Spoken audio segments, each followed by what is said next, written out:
Hi there, you're listening to the Guitar Speak podcast, produced here in Sydney, Australia. My name is Matt Wakeling, and thank you so much for joining me for our first show of 2018. Now today we speak to John Kinsch, who is the guitar tech for Garth Brooks and has been since very early on in Garth's incredible career. John's just come off a 3.5-year tour that has seen over 6 million people come to a Garth Brooks show. It's just incredible, just staggering. And he's one of the hardest working techs in the business. It was a great privilege to speak to John, and we'll get to that very shortly. But first, we'll have a little bit of Guitar Speak news. Now, on social media, you may know we're on Instagram and Facebook, but we have just started a Facebook discussion group. It's a closed group called Guitar Speak Forum, and it's a place where you can discuss anything that we talk about in the show, but also any other guitar stuff you're into. There's a cool discussion at the moment about some of the new Ibanez models, really signing up some incredible fusion players. We've already spoken about Michael Dolce from Australia signing up. It looks like Tom Quayle has got a signature model coming out as well. So, we talk about all kinds of stuff. So if you look up the Guitar Speak Forum, apply to join. We would love to have you.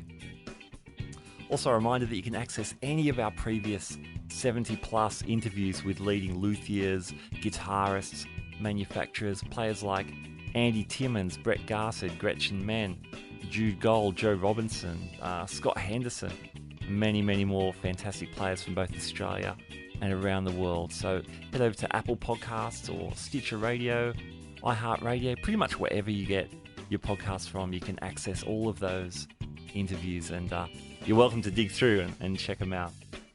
All right, going to move on to my interview with John Kinsch. Now, I want to thank my friend Matt Bond from up in Cairns, great guitar player and a friend of John's who very kindly introduced me to him. So thank you, Matt. Really appreciate you making this happen. And as I said earlier, John has just come off 3.5 years essentially on the road with Garth Brooks in his incredible world tour. Now, John has been with Garth since the very early days of his career in the early 90s, and has been not only Garth's tech, but the soul guitar tech on many of those tours. Now he's working with another tech, but he's still dealing with a lot of instruments. In addition to that, he will whip out a guitar to play a few live parts down in his guitar roadie bunker, in his tech bunker there, plugs into a Kemper, adds some live parts. He's appeared on Garth Brooks' only live album, Double Live, and is a great guitarist and a bass player. So here we go. Here's my conversation with John. John Kinsch, welcome to the Guitar Speak podcast. All right, thanks for having me. Oh, our pleasure. Now you've just come off this is unbelievable, 3.5 years of a world tour with Garth Brooks, of course. And I definitely want to speak about your teching job, but if we can go back, because you're known as a fantastic guitar player in your own right. What got you started in music and guitars in the first place? Well, actually, the whole truth of it is I'm a bass player first. That was my first choice of instrument. Okay. I was raised. I had a couple brothers that played guitar. That was kind of I wound up on bass because I had two guitarists playing brothers and a drummer that played drums. So okay. I was like, well, but that's kind of where it all started back. Early teens. Okay. Yeah. A lot of music around the house. So. Yeah. What kind of stuff were you listening to? I was the youngest of 6, so I had everything from, I had 2 sisters who were, Carole King and a lot of the singer-songwriter type stuff, and then all my brothers, it was everything from, Alice Cooper to Queen, mm-hmm. to Frank Zappa to Sly and the Family Stone, that kind of stuff. We had a whole range of stuff going on in the house. Excellent. That's cool. That's very cool. So I'm guessing this is kind of 70s, late 70s. Oh yeah, late 70s. Yep, that's a good time. Good time for music. Yeah, it was. We managed to kind of catch a fair amount of everything at that time. So Great. And when you were jamming with your friends, when you got that's the classic story, isn't it? They needed a bass player, so that's the spot you took. Um, Pretty much. what kind of stuff were you guys playing? Oh, at that time it started out as um, you know, what's now considered classic rock, I guess. Hmm. AC/DC, Rush, middle of America kind of rock stuff. Yep. Zeppelin, the Who, all that kind of stuff. That was kind of the stuff that was I was being a bass player in the Midwest. It was Rush, Geddy Lee was Yeah, yeah. the the pinnacle, Yes, So yeah. they broke big in the Midwest, Yeah, yeah, from that was their thing. Detroit and Cleveland on down, and that was kind of where you know, they conquered the Midwest, and then finally the people on the both coasts kind of caught up, Caught up with them. So Yeah, that's right. Yeah. yeah, I just saw their doco on Netflix recently, and it was so great. It was so inspiring that, especially Alex and Getty being friends from school and keeping that whole thing going for so long. yeah, that's the whole story behind that. It's kind of one of those. The biggest cult band in the world is kind of the way I feel about it, Uh huh. the fact that they did it for 40 some years with basically the original three guys, um, yeah, and I'm definitely a fanboy. So, That's cool. Very cool. So what happened from there? So jamming in bands, when did playing uh, become more of a full-time concern for you? well, pretty much, by the time I got out of high school, when I got into high school, I got involved with like the jazz ensemble. Yep. Uh, you know, uh, got definitely a big dose of theory. Um, Actually, wound up playing some upright in some of the jazz ensemble. Oh, nice. Yeah, so I got rooted in all that stuff. Um, by the time I got out of high school, I was in a band that we were playing quite a few clubs around the Midwest, and you know, um, we were out there working at writing songs and trying to get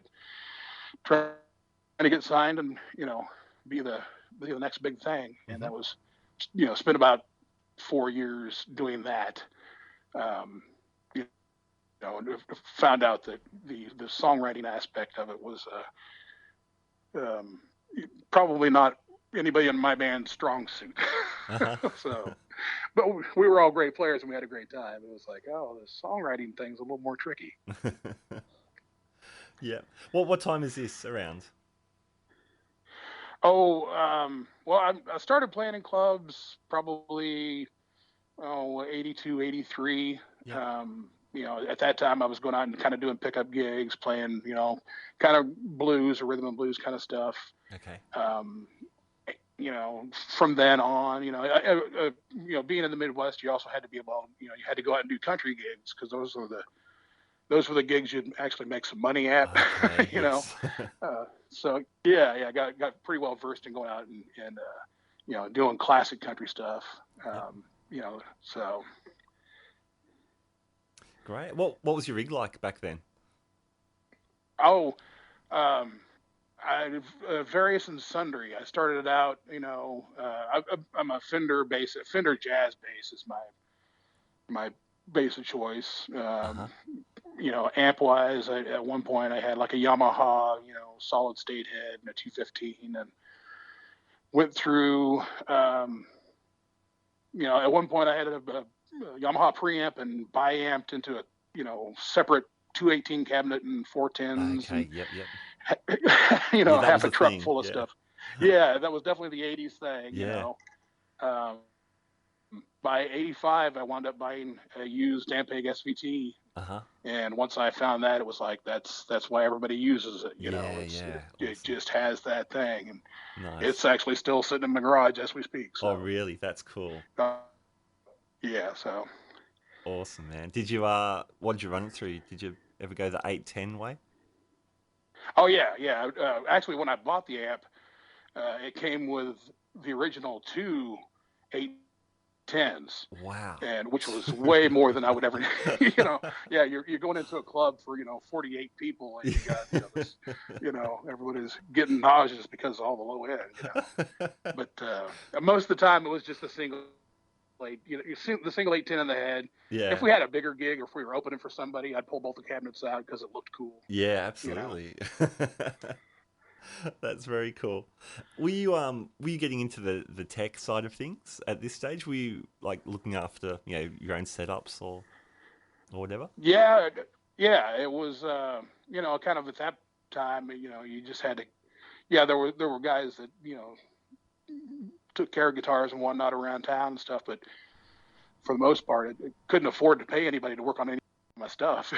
So Sure. yeah, between working on doing maintenance and learning how to do setups and frets and changing pickups and I actually in amongst all that, I wound up buying about half of the PA system. Okay. So building speaker cabinets and setting up PAs and that kind of stuff.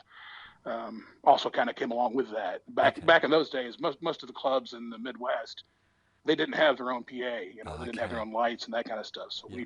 we would carry everything. Yeah. So Yeah. Wow. And what was your background with this? Like, did you just teach yourself? Did you do any courses, or was there anyone that you, helped you along? oh, there was a couple of guys. There was a local music store here in Topeka called Steam Music. Don, the guy that owned the place, he was always pretty cool about, he knew we were all broke, but if we needed some, some extra strings or whatever, he would kind of float us. Yeah. Another guy, Joe Green, who worked for Don, it was kind of we didn't call it networking at the time, but that's what it was, Sure. you could find somebody that would know how to, oh, you know how to do this. Well, here, I'll do this. And we learn off each other. And there were, I don't know if you're familiar with the band Kansas. Yeah. Yeah. They were from Topeka, so they kind of cut a wide swath, and there's Yep. a lot of guys 5-10 years older than me that had worked with them and whatnot. And you could kind of, pick up. There weren't any schools, at least around here at the time, Sure. as far as like, so it was all kind of on the job training. Yep. Very cool. Very cool. Do you remember moving into tech work? I assume like you're playing at the same time as all of this stuff is happening. Um, did you have a first kind of tech gig that popped up? Well, really, the PA side of the stuff was what kind of opened up for me. Okay. I was playing and taking care of guitars and whatnot, but we started playing in Wichita, Kansas, and there was a guy named John McBride Hmm. who had a PA company called MD Systems, and it was one of those things where he had some gear at one of the clubs we played at. We rented some gear from him and got hooked up with him, and then I wound up kind of working with him. Dan Hines, who was actually a friend of mine, who was our club band sound guy. We both kind of wound up working for John. Okay. And we when we were off from the band, we would go down to Wichita and we'd go out and do regional sound gigs. Yeah. Everything from uh, Bobby Brown to Clint Black or whoever was coming through. Uh-huh. Wow. Cool. Um, Great. And so by the late sort of 80s, Garth was starting to hit. How did you hook up with Garth? well, that was he came through. We were all working for MD Systems, and he came through actually opening for Clint Black. Okay. I did half a dozen shows. His first record was just getting ready to come out. Yeah. So we were doing the shows for Clint, but Garth was the opening act, and he got hooked up. Dan got hooked up with him. I was still doing my band things, so I was still trying to kind of get a record deal and that kind of stuff. Yep. So Garth offered the gig to Dan, and Dan kind of took it. Literally like got in a van that night.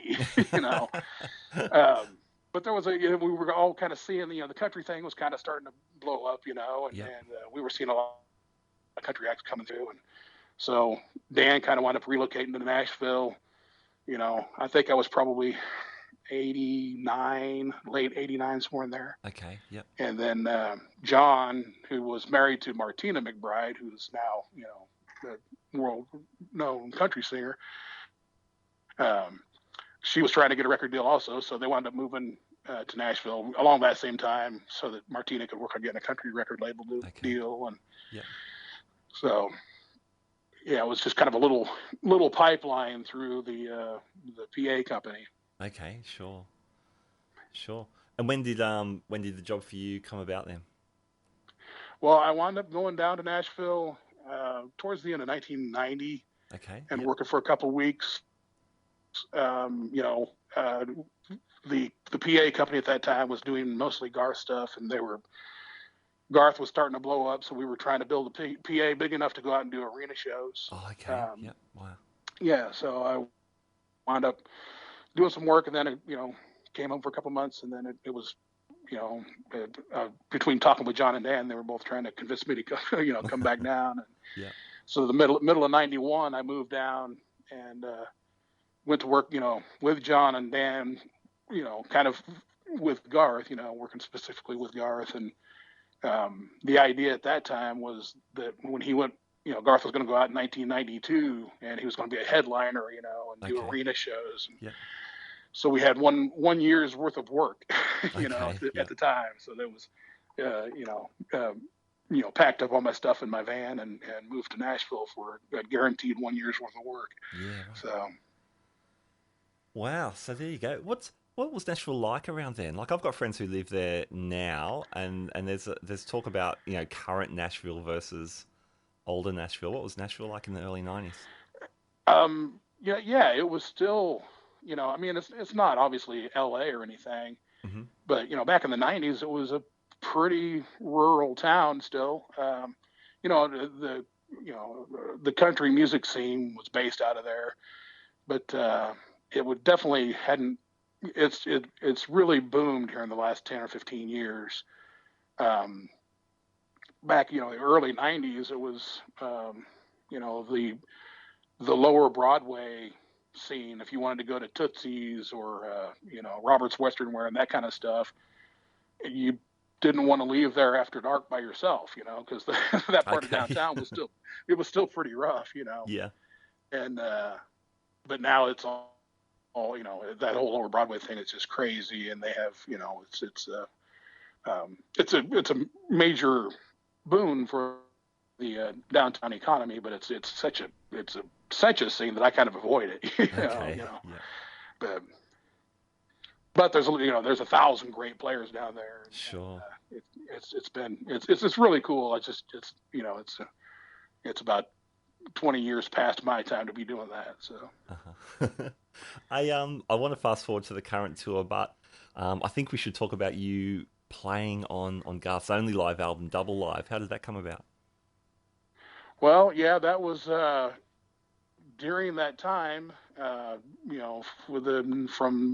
started teching guitars for him in '93. Uh-huh. Then by the time when we in '93, '94, we were off most of '95, and then the really big stuff kind of hit. '95, '96. Yeah.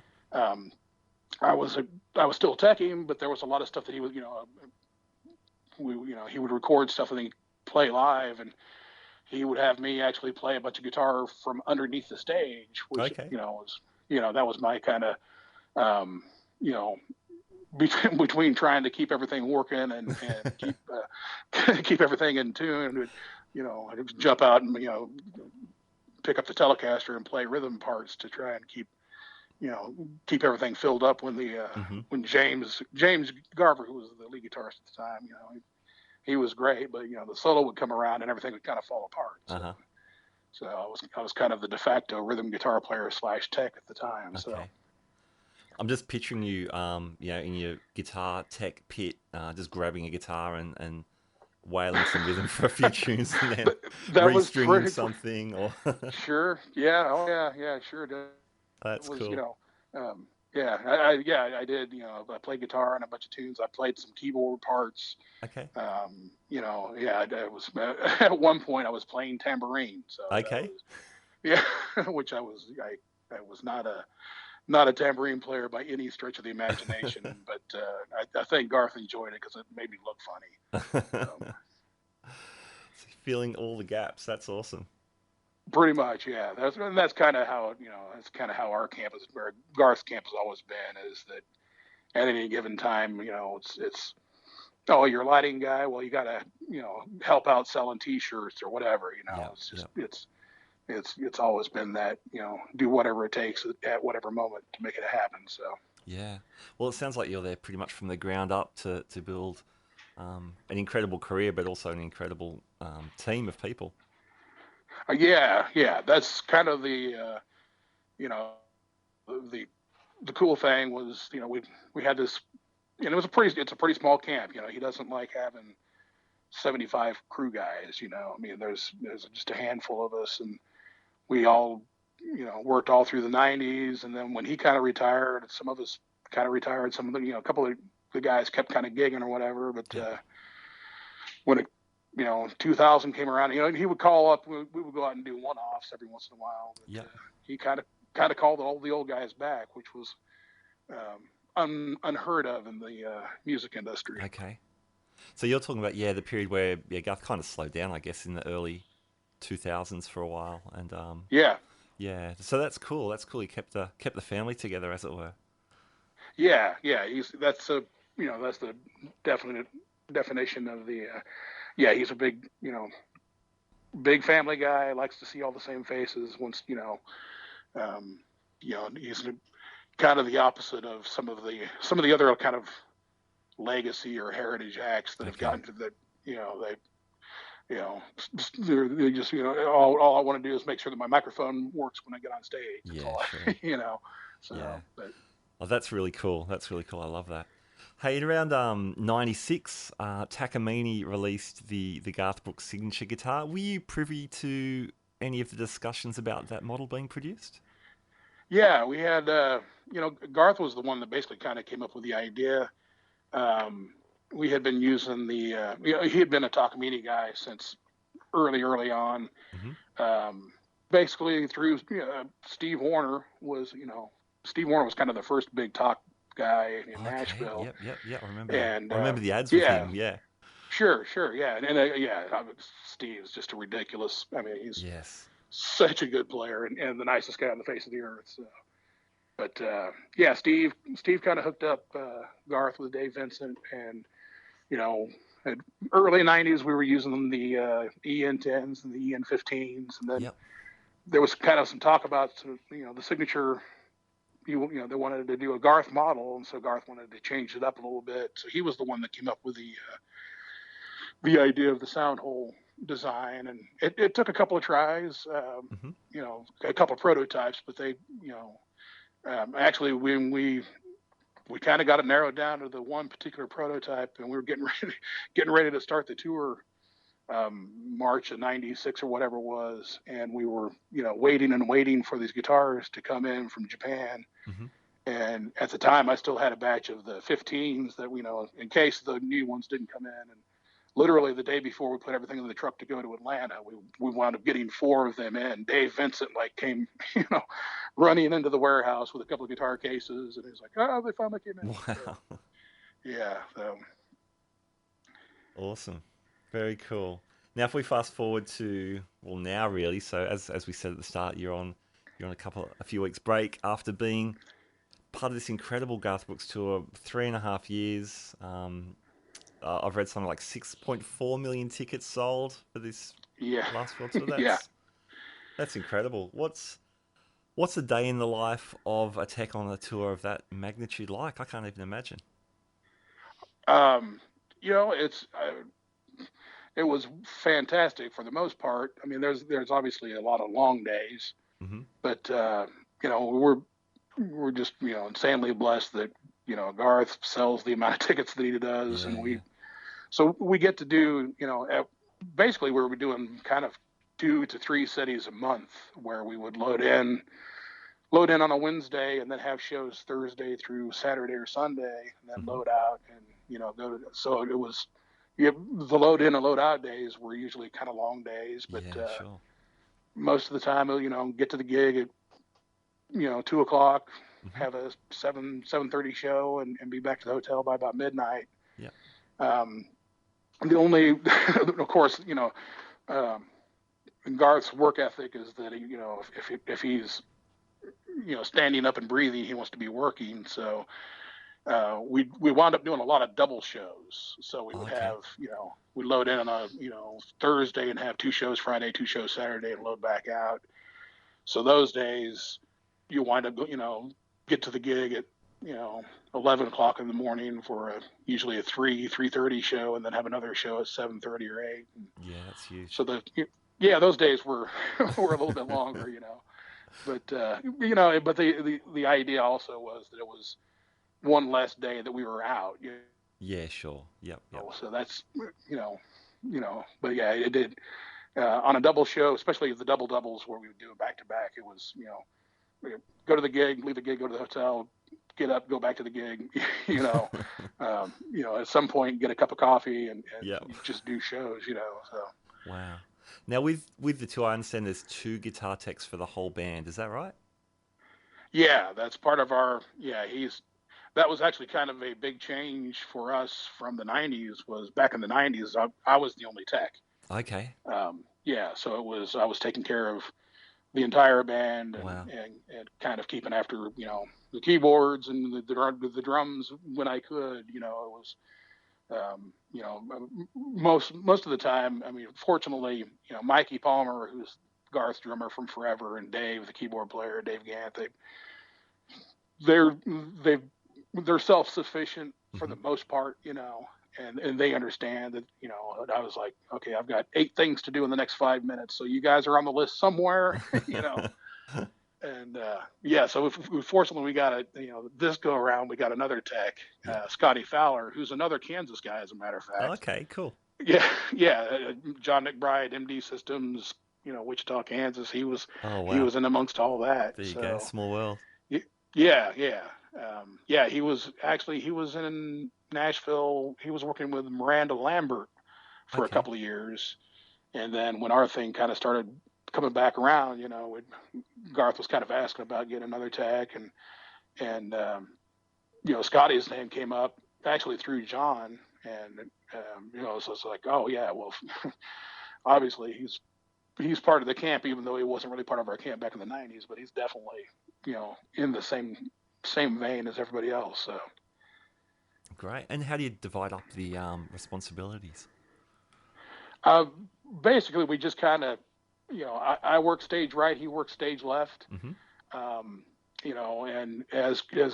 I having taken care of Garth back in the 90s, I'm kind of, that was kind of my first priority was Garth, and then Johnny, who was the lead guitar player on this go around.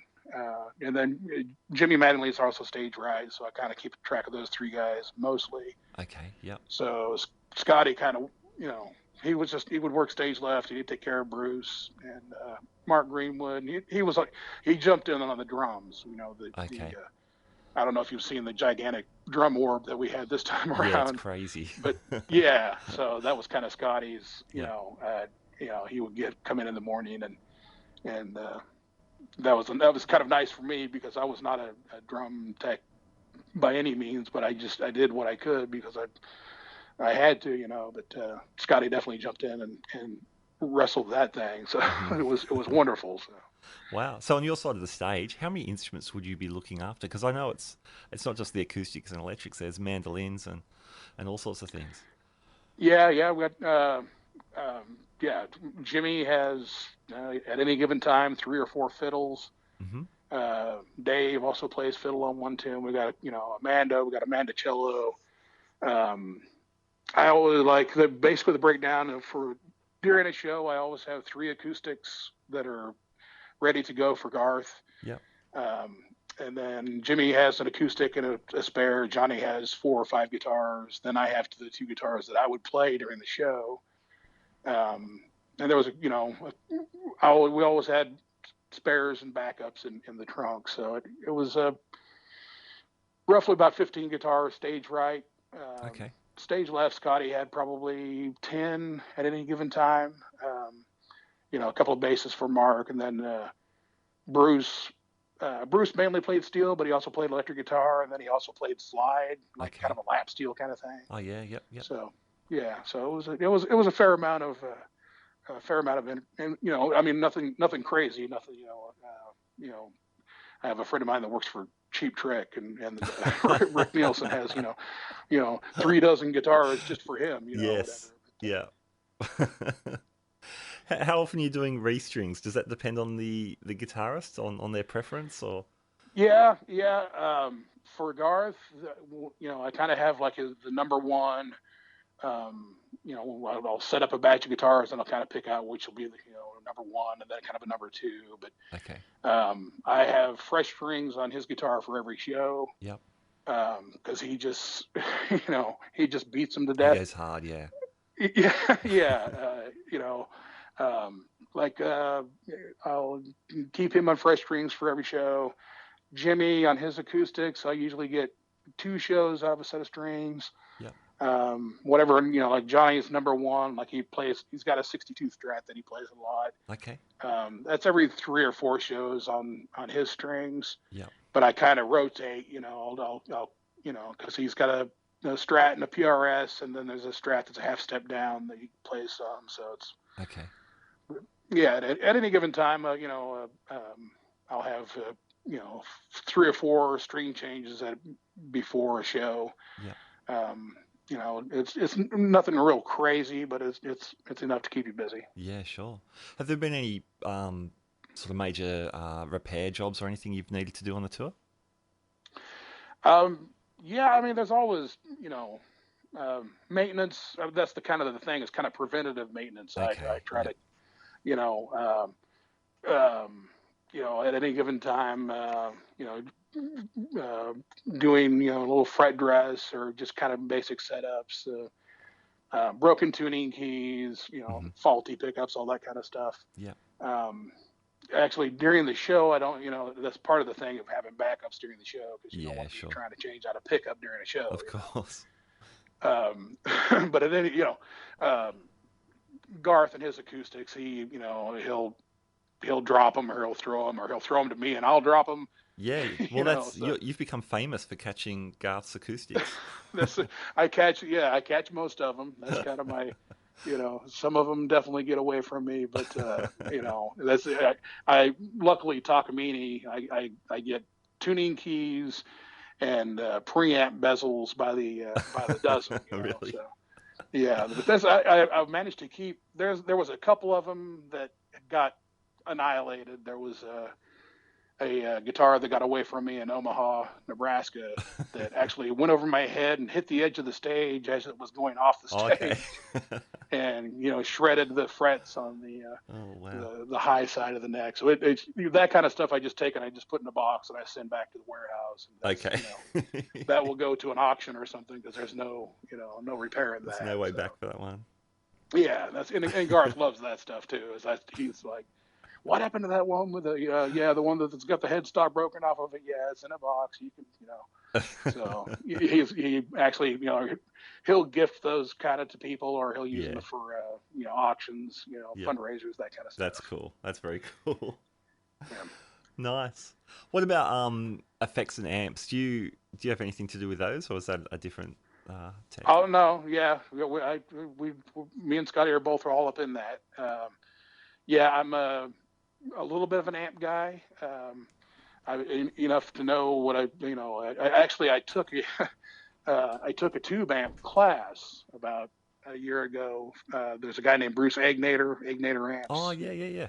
Yeah, he does a class. It's like a 2-day class where you actually build an amp and you kind of go through, and that helped me tremendously. That's cool. Just kind of knowing a little more theory behind it, but yeah, nice.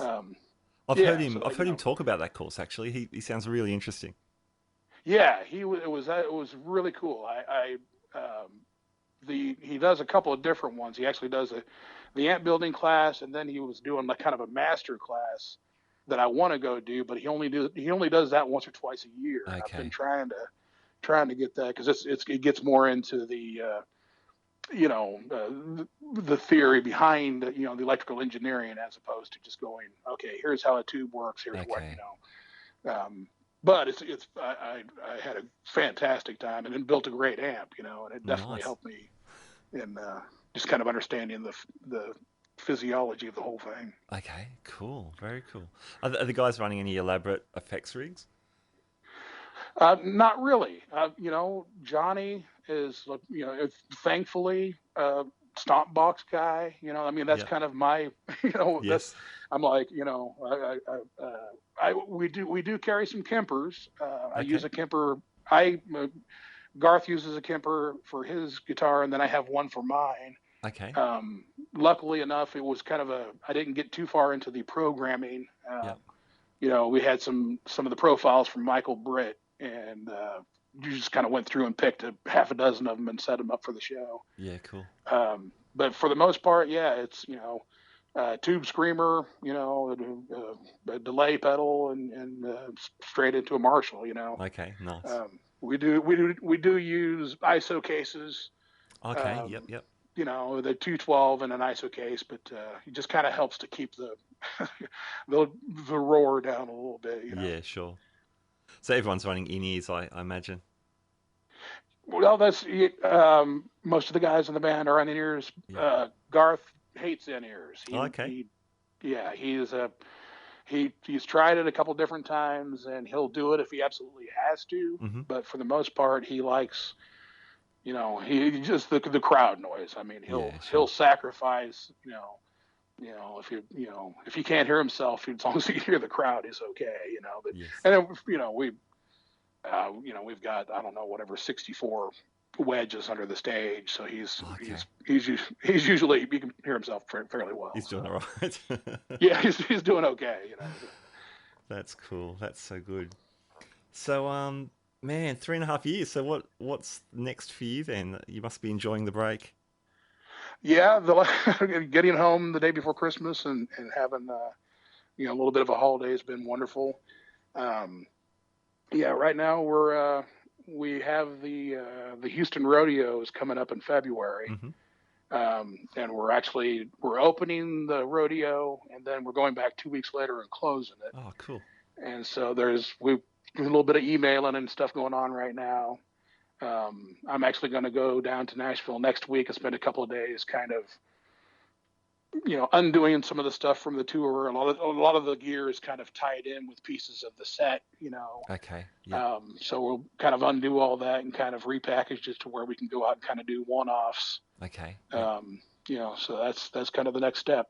Very cool. Now, I think I read that Garth is coming to Australia in, I think it's May 2018. Is that true? Well, I can neither confirm nor deny. I keep hearing things.